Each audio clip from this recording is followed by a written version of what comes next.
sebuah kata yang bagi kita di sini terasa mengasyikkan. Sebab cuma permainan, cuma game yang bisa kita lakukan kapan saja yang kita mau. Bahkan permainan ini bisa menghabiskan waktu kita berjam-jam di layar ponsel, laptop, ataupun komputer, sambil menikmati cemilan dan minuman yang lezat. Sedangkan bagi saudara-saudara kita di Gaza, di Palestina, siapapun mereka, apapun agamanya, perang telah mengubur seluruh mimpi dan masa depan mereka. Sejak perang berkecamuk, belasan ribu anak-anak telah terkubur.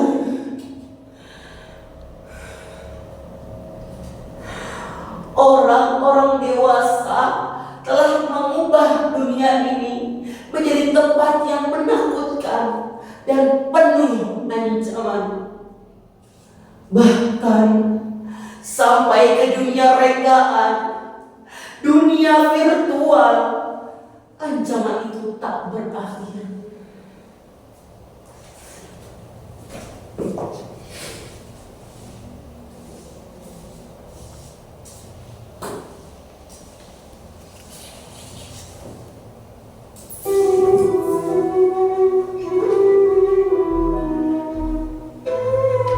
Mengapa Tuhan? Mengapa Engkau tak menciptakan dunia yang lain? Tanah yang lain yang hanya dihuni oleh anak-anak,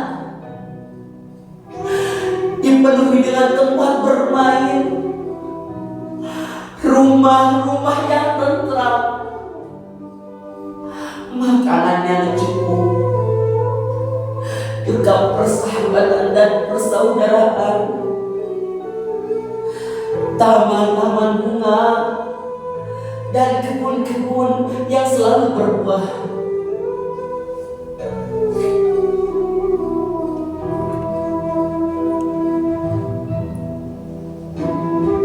Tak mengapa Tuhan, tak mengapa jikalau Engkau ingin menyertakan orang dewasa di sana. Asalkan hati mereka sudah dilimpahi dengan cinta, bukan dengan angkara, amarah, dan kebencian terhadap sesama. Supaya anak-anak tak tersakiti lagi, supaya ada yang menjaga mereka di malam-malam yang gelap, supaya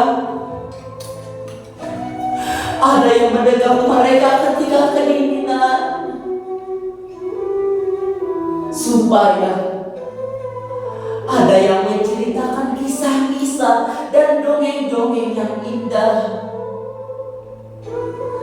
dan supaya ada yang memastikan mulut-mulut mungil mereka itu tak pernah kehausan dan kelaparan.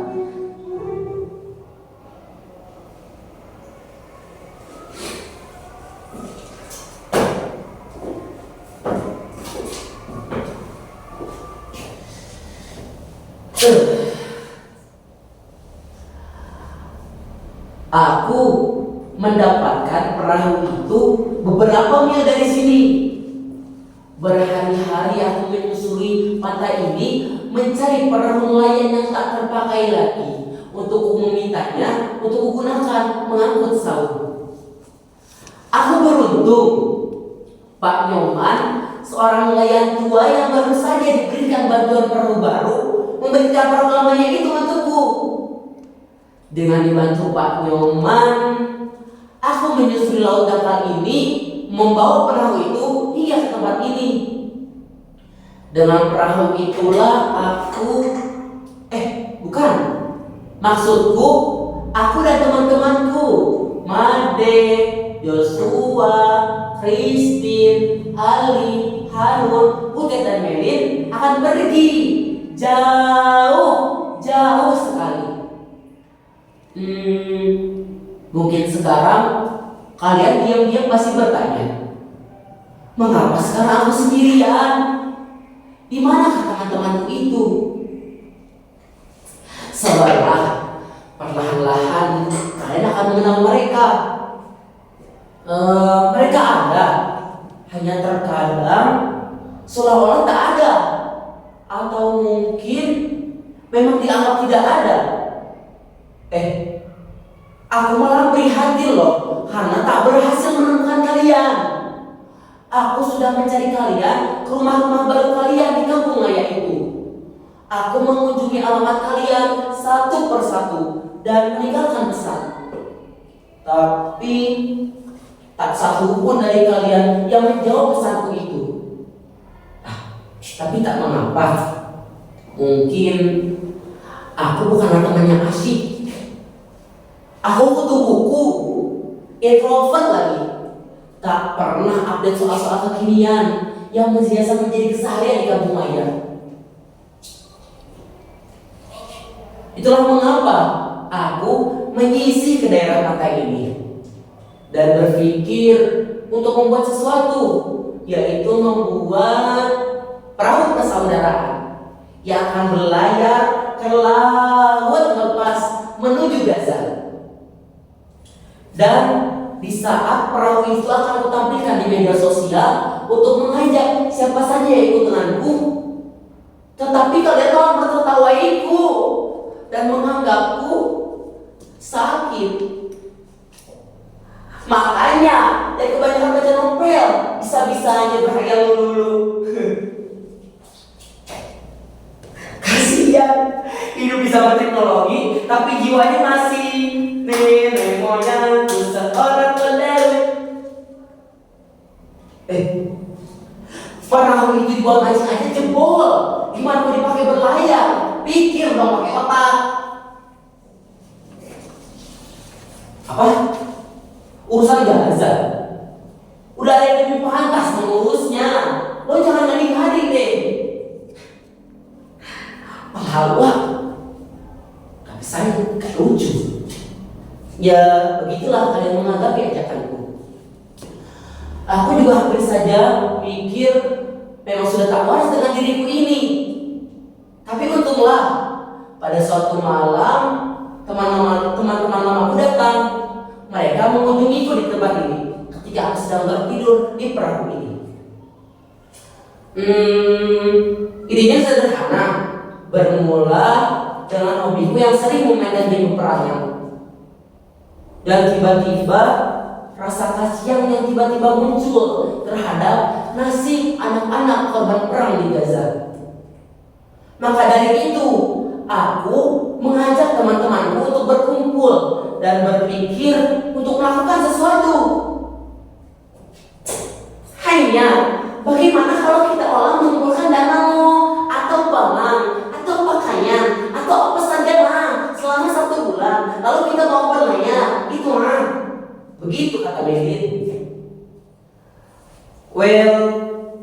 Aku akan membuat sebuah lagu cinta untuk anak-anak di Gaza. Dengan lagu ini kita akan sebarluaskan ke media sosial dan semoga kita akan mendapat empati yang besar dan juga sejumlah uang untuk membantu kita ke Gaza. Nah, ide Joshua ini langsung disetujui oleh Butet. Keduanya memang hobi bermusik, tapi Joshua sangat spesial. Meski dia sangat belia, dia sering sekali ditunjuk atau dipercaya untuk membuat sebuah komposisi dalam kebaktian di gereja. Dan kini aku membayangkan Joshua seperti mewarisi bakat Amadeus Mozart. Lain lagi dengan Ali dan Harun. Mereka mengajak kami untuk membiasakan diri, makan secukupnya dan tidak berpoya-poya sebagai rasa hormat dan maaf kami terhadap anak-anak di Gaza. Nah, sedangkan Christine menyuruh kami agar menulis surat kepada Tuhan dan mengirimkannya ke Yerusalem, ke tembok ratapan. Dan sedangkan aku dan Made akan mencari perahu untuk melayarkan semua harapan itu.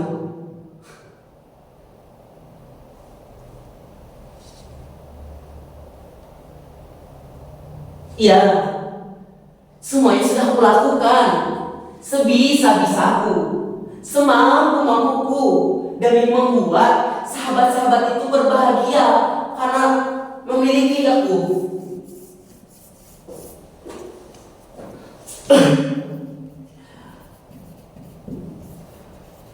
Lihat, dalam perahu ini sudah kupersiapkan seluruhnya. Surat-surat, sajak, sepenggal doa, air suci dari pura, dan masih banyak lagi. Apa saja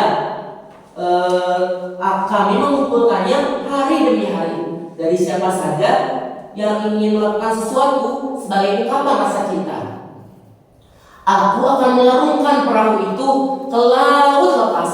Semoga samudra dan cakrawala yang luas itu akan menyimpannya sebagai bisikan cinta kepada saudara-saudara kami di Gaza. Tuhan pasti akan menjaganya, mengubahnya menjadi gelombang dan mengubahnya menjadi doa dan bergema di laut Mediterania. Kami tahu apa yang kami lakukan hanya setetes air di tengah penderitaan saudara-saudara kami di sana. Kami hanyalah seekor semut yang membawa setetes air untuk memadamkan kobaran api yang membakar Nabi Ibrahim alaihissalam.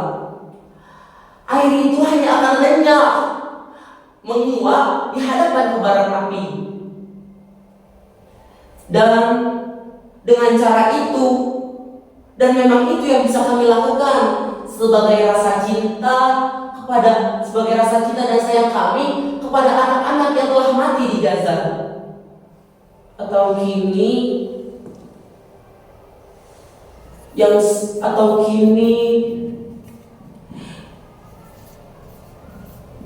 yang sedang bertahan hidup dengan roti-roti dingin di mangkuk-mangkuk hantam mereka, berebut bubur dingin di panci yang remuk oleh serdadu.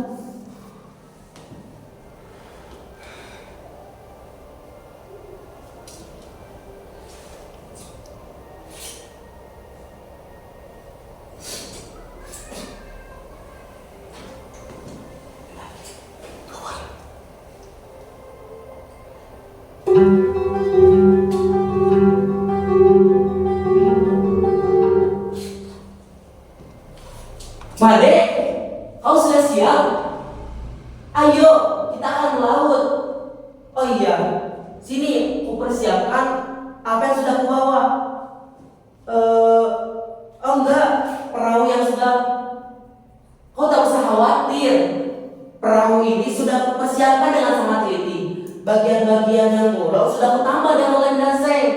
Kau tak usah khawatir. Sahabatku ini masih cekatan seperti dulu.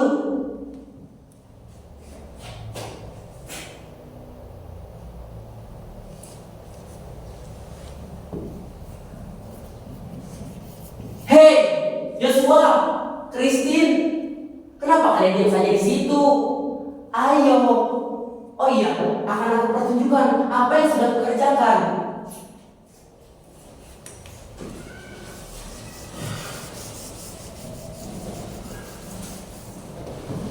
Lihat, aku sudah membawa surat untuk Tuhan untuk kubawa ke sana. Dan sisanya sudah ku kirimkan melalui pos. Dan ini sisanya yang kita akan bawa untuk berlayar ke laut. Oh iya, komik pesanan kalian juga sudah kubawa. Kalian tak usah khawatir. Kalian tinggal duduk manis saja di sini dan menikmati ceritanya. Silakan sahabatku yang cantik dan tampan. Ali, Harun, maafkan aku sahabatku. Aku tak membawa kapelmu. Aku pikir kita tak akan membutuhkannya lagi. Tak ada siapa yang harus kau hadang dengan tabel batinmu itu. Kita akan berada di tengah lautan, melihat matahari terbit dan tenggelam, langit yang bersih, dan juga bintang-bintang yang cemerlang di hamparan gelapnya malam. Kalian pasti akan menyukainya, dan kau bisa melukis malammu, Harun. Sedangkan Ali akan menjaga kita agar terhindar dari segala hal yang buruk dan jahat. Meilin, ada apa?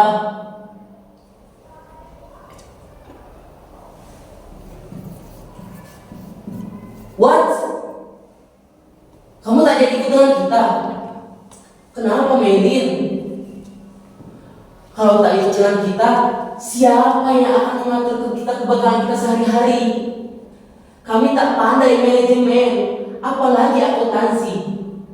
Terus juga kalau tiba-tiba ada orang asing yang menanyakan diri itu, siapa yang akan menjawabnya? Hanya kami, hanya kau yang bisa berbahasa Inggris, Perancis, Jerman, dan lain sebagainya. Ayolah, Meilin. Apa? Kau bakal ikut orang tua kau lagi?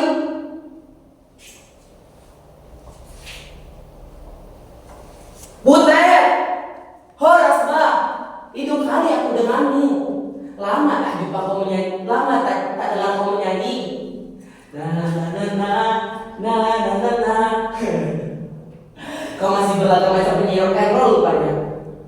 Oh iya, tugasmu di sini adalah menyanyi ya. Setiap kali kau dengar kami menjadi bosan atau rindu dengan kampung halaman, kau harus menyanyi. Sepakat kan kau? Apa? Catur. Aku sudah membawanya, tapi kau harus janji. Kau bermain secara sportif. Jangan kau pakai cara Bang Naga Bonar ya.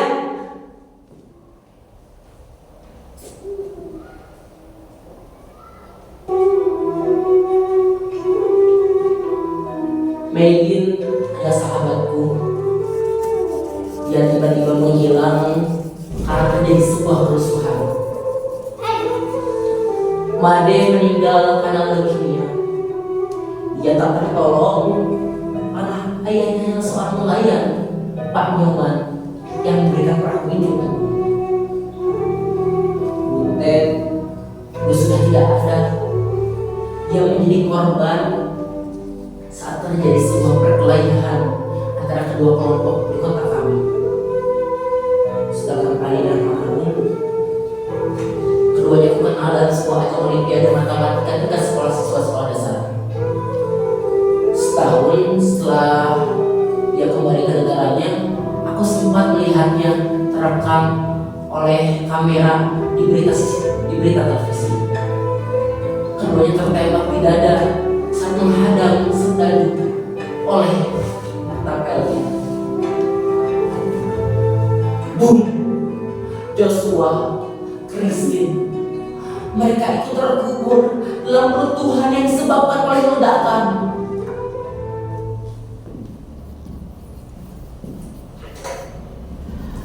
Itulah mereka, sahabat-sahabatku, yang mungkin kalian tak akan mengenal mereka atau kalian anggap tak ada.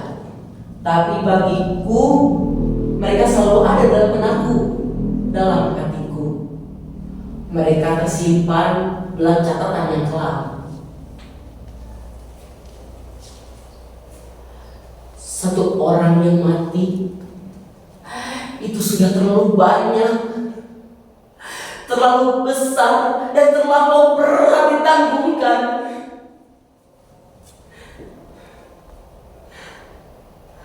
Dan kini di Gaza, setiap jam atau mungkin setiap menit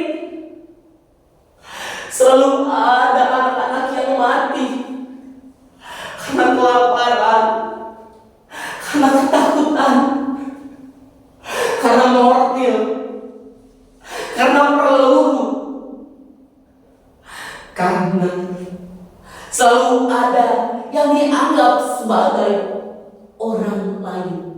yang harus disingkirkan. Mengapa amarah dan kebencian ini tak pernah berakhir?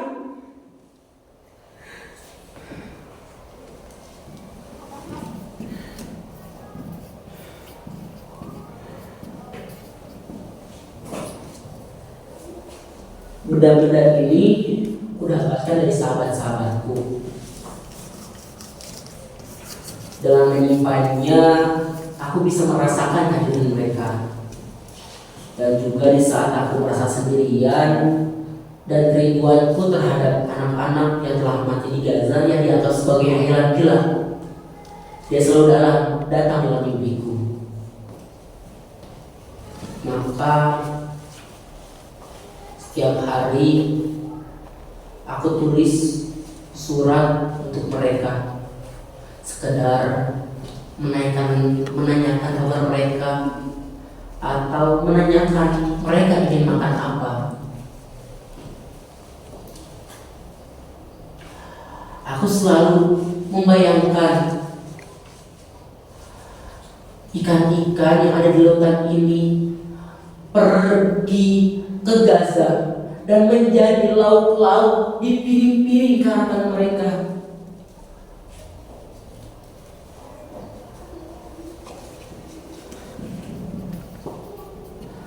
Hari ini aku tulis surat terakhir untuk mereka. Setelah itu surat dan perahu ini akan kularungkan ke lautan.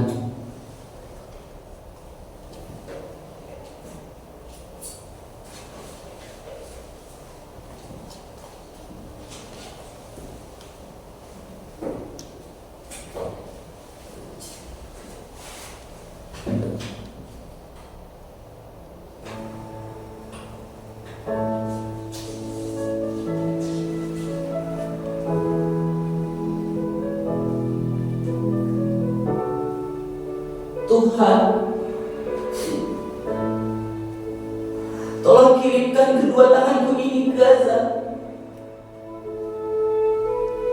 agar aku selalu bisa memeluk saudara-saudaraku di sana. Tuhan, tolong kirimkan kedua kakiku ini ke Gaza,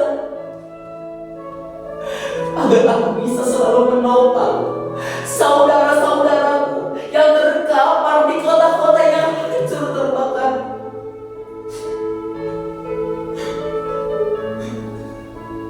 Tuhan,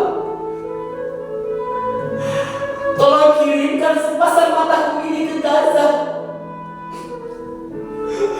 agar aku bisa menggantikan mata anak-anak yang ketakutan dan kehilangan.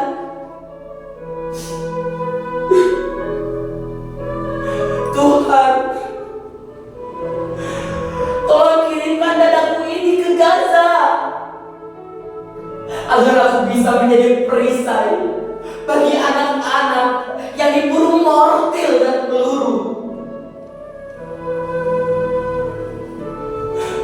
Tuhan, tolong kirimkan juga tubuhku ini ke Gaza, dan ubahlah menjadi roti yang tak pernah habis.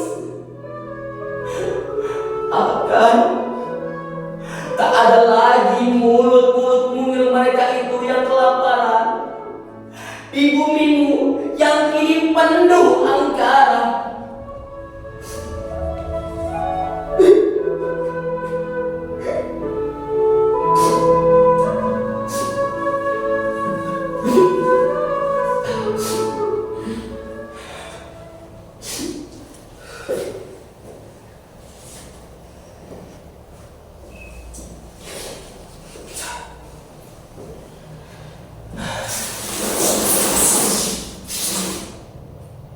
Apa? Kalian menanyakan namaku siapa? Namaku Nusantara.